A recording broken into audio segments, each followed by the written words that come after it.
Hello and welcome to this module 4.8, in which we will discuss about the experimentation. We will discuss about A/B testing. You might have heard for this testing a lot. This testing is extremely important when you want to find out the significance, when you try to find out what impact the decision groups might have, or different kind of clinical trials, anything that you have one response group, you have one kind of matrix on which you would like to do some key test.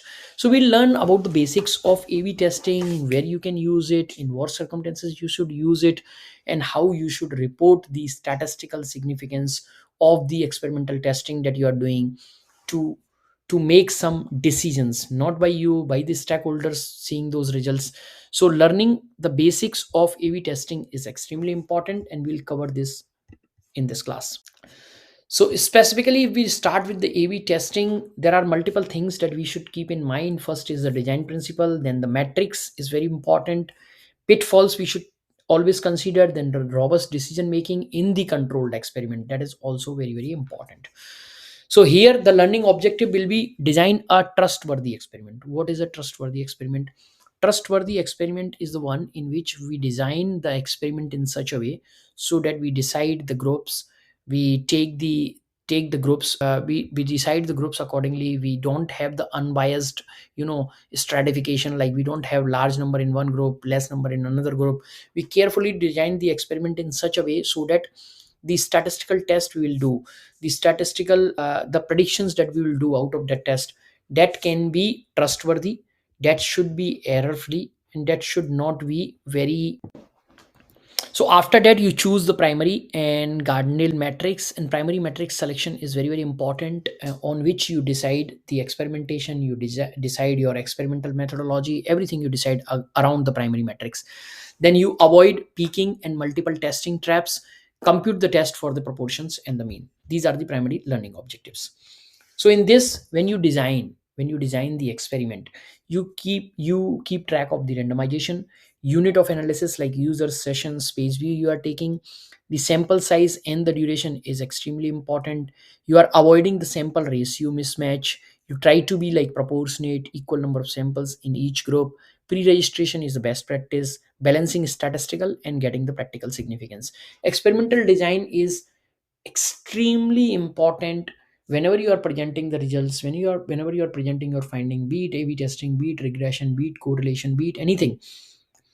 At that particular point of time, I need to convince with the experimental design. If your experimental design is perfect, that means the results or interpretations you are making, those might also be very good, and those were not be very like biased towards any particular group or anything. So keep practicing the good experimental design is very important. Then you go to the metrics and sanity check. Metrics, again, the primary metrics is very important in any data set. You first define key business metrics that drives the decision. Focus on the direct user action that impact the business. Your goal can be conversion rate, your goal can be revenue per user or retention. Once your primary metrics is defined, then you can go for the guardrail metrics. This is a secondary metrics that protect against the unintended consequences, like monitor for the negative impacts like load time, error rate, customer satisfaction, customer stratification. Those kind of things you can use in the secondary metrics.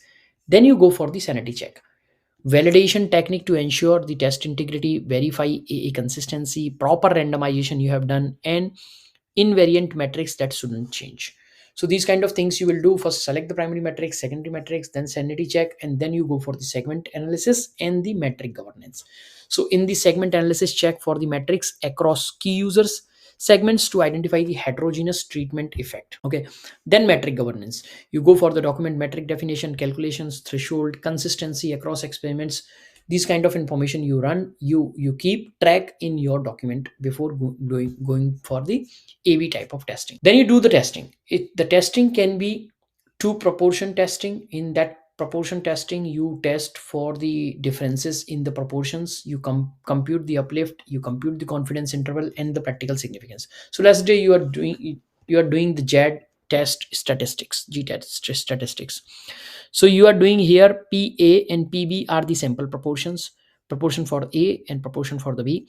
Then you are getting the P underscore pool, so you are getting the proportion for the pool, and utilizing the pool proportions, utilizing the sample proportions, you are getting the z values. Then how to get the pool proportions? For pool proportions, you are getting the number of successes in each group, number of successes in A, number of successes in B, divided by total number of in A and total number in B. You get the pool proportion. Then you compute the confidence interval. So confidence interval is unpooled standard error for confidence interval calculation, more conservative than the pooled standard error. So you get the confidence interval, pooled proportions, and the jet test statistics. This you do in each and every test. Now repeatedly checking for the results of the AB test, because it has completed its predetermined sample size, dramatically inflate the false positive rate. This is very very important, and this is a common statistical trap that you do in any kind of statistical design. When you are designing your experiment, don't repeatedly check. If you repeatedly keep checking, then it predetermine the sample size very dramatically, and it will inflate your decisions. It will inflate your p values, effect size, confidence interval, and any predictions that you will make on the test data set. So you need to take care of this.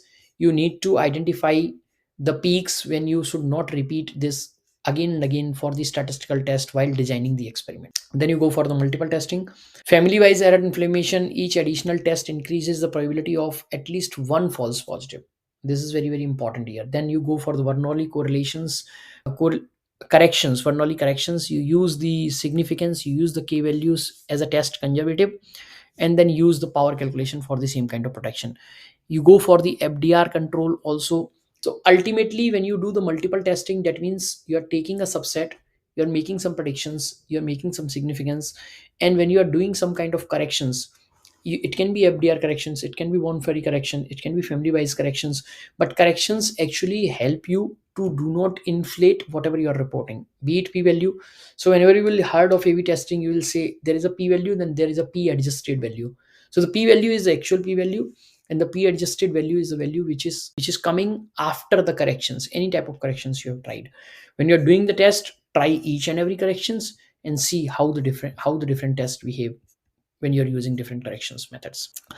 Then power NMD is power, again the probability of detecting the exactly when it truly exists. It's like that one minus type 2 error, and this is the power that you get. The minimum detection limit, smallest effect size your test can reliably detect, and then the sample size requirements, MDE decreases quadratically as the desired power increases. So those kind of things you can get the MDE power, and the understand how the MDE decreases, how the power increases when you increase the sample size, or when you increase the differences among two groups. So those kind of calculations you can do before doing A/B testing. It can have the external effects, like we can discuss of the temporal effects. Again, the novelty, users initially react differentially to the change, often inflating the results. Seasonality, if you're doing the days of the week, holidays, seasonal patterns, if you're doing the complete testing and you're not finding any differences, but when you will consider like holidays, weekdays, seasonal patterns, you might see some kind of difference. So temporal effects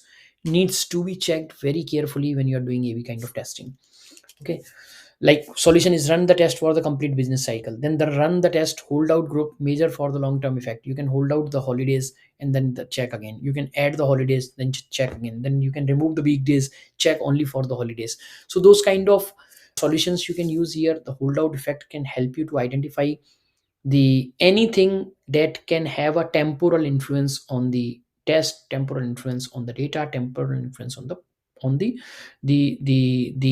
primary metrics or secondary metrics that we have considered. Then the interference effect, again those kind of things you can check if there is any network effect or any spillover, like control group users influenced by the treatment group, or network effect like changes to the some user affect behavior to the another. So try to identify the cluster based normal randomization first, and then implement the gradual ramp up with the monitoring. Those kind of things you can try here. So ultimate idea is like whatever testing you are doing, those testing should not be biased, those testing should not have a temporal effect, those testing should not have the interference effect. Those kind of things you need to check, keep on checking. And when you are doing the testing, do the corrections, multiple type of corrections that we have discussed here in the p values. Consider the MDEs, consider the power, those things. For instance, if you are doing the conversion of the AB test, if you have a group which is control A, Another group is a treatment B. You have a 10,000 visitors, 10,000 visitors. In control A, conversion is 800. Control treatment B, conversion is 900. So conversion rate is 8 to 9%. 8% in control, 9% in the treatment group. Now you calculate the pooled standard error. First, the absolute difference. Absolute difference is 1% point. Relative difference is 12.5% improvement. Okay. Then you go for the calculating pooled standard error. How you will compute the pooled standard error? First, you will take the pooled error in the control, pooled in the treatment, and then you will compute the SE standard error by by using the pooled in P1, pooled in P2 divided by the total number of instances, and that's how you will get the standard error. Once you get the pooled standard error from the control and treatment, then you use this pooled standard error to calculate the G statistics and p values. Now here you are getting the formulas. I'm not going, you will compute the p values. Once you will get the p values less than 0.05, that means it is significant. That means the difference between control group and treat group is significant. Now here you can apply any kind of corrections if you want. Like, this is a simple p value, you can go and do the corrections like family wise corrections, Bonfanny corrections, FDR corrections, depending upon what you would like to focus on. More on false positives, more on true negative, less on type 1 error, high on type 2 error. You can decide those things. You can correct the p values, and you will get the p adjusted values that you can report for this particular problem. Then interpret the results and make some decisions. Since p value is less than 0.05, we reject the null hypothesis. The new checkout design shows statistical significant improvement of 1 percentage point, relative increase of 12.5%, 95% of confidence interval you will get. The values you will get for that recommendation is implement the new checkout design. This kind of implementation you can do. Example t-test on the revenue. Again, you have certain kind of revenue, you would like to check whether the mean differences in the revenue are significant or not. You can take the data, the revenue data from two groups. You can check the distributions, handle the non-linearity, perform the Wells t-test. In the Wells t-test, you can take the revenue data for the x1, for the x2, take the standard deviation that you are getting, and ultimately you will get the mean revenue differences. You will get the confidence interval, and you have the confidence interval, you have mean differences, confidence interval differences, mean revenue differences. Interpretation you will make, we are 95% of the confident that true mean difference in revenue will between always 0.65 to 9.05, and those are your predictions here. Again, best practices whenever you are doing the A/B testing is first register the experimental design and success metrics before launching. This is very very important. Okay, what is your metrics and what will be your experimental design. Then fix your testing horizon, use sequential testing methods, different groups. See how the primary metrics affects based on different measures, p value, confidence interval for the proportions it is coming, and what is the impact. Share those dashboards, documentation, and analysis plans with the stakeholders so that stakeholders can make the wise decision considering the business significant alongside the statistical significance. Whatever statistical significance you are providing in any of the data that we are seeing, that okay, by doing certain kind of treatment there is a significant effect of the revenue will increase. So this is the statistical data that you are providing. They will analyze the business whether it has some impact or not, whether the significance is making some sense. The stakeholders can make certain kind of decisions. Common pitfalls, what you should avoid during inflating type 1 error when running the multiple v test, multiple A/B testing. Because apply appropriate corrections like Benferrani control to the false discovery rate. You can apply any kind of corrections you want, specifically what kind of error you would like to reduce in your predictions. That is very very important. Now, summary and decision frameworking. Your decision is the effect size plus uncertainty plus cost benefit plus risk appetite. This is the complete matrix for your decision.